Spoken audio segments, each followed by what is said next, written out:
Sveiki, bičiuliai dvyniai, tai vasario mėnesio horoskopas jums. Pirmosiomis 10-12 dienų vasario gali tikėtis galbūt netikėtų pajamų arba galbūt laimėti loterijų arba kažkokios tai netikėtos pajamos gali būti. Na, aišku, tai ne visiems, bet bendra tokia tendencija. Na, ir galit gauti irgi idėjų kažkokių naujų, kaip išspręsti savo problemas, galbūt sveikatos problemas. Na, bus toksai transformacijų laikas jūsų gyvenime. Ir po vasario 12 dienos bus palankus laikas, kas susijęs su mokslais, su dvasinė praktika, šventų vietų lankymu. Galbūt jeigu planavot medituoti, tai geras laikas pradėti medituoti, kartuoti kokias tai mantras, tobulėti dvasiškai ir panašiai.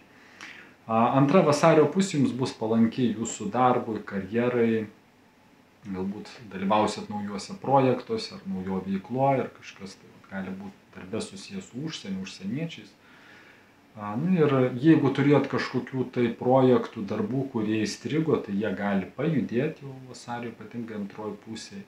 Marso planeta vasarį jums suteiks irgi daugiau energijos, tokios daugiau iniciatyvos, nebejausit nusivylimo, kaip tik norėsit labiau būti aktyvus ir ypatingai, sakykime, nuo vasario antros pusės. Iki vasario maždaug 20 maždaug toks gali būti pas jūs šiek tiek toks spaudimas, nusivylimas, pyktis.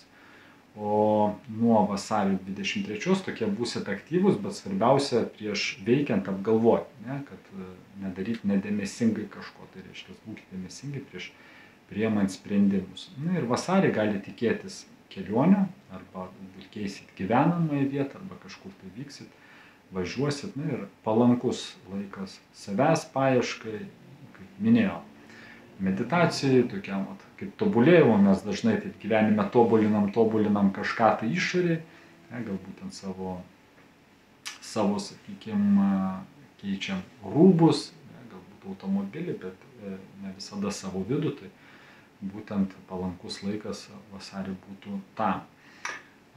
Ir primenu, kad tai yra bendro pobūdžio rekomendacijos, jeigu žiūrėti individualiai, tai individualiai gali būti kažkokie tai skirtumai.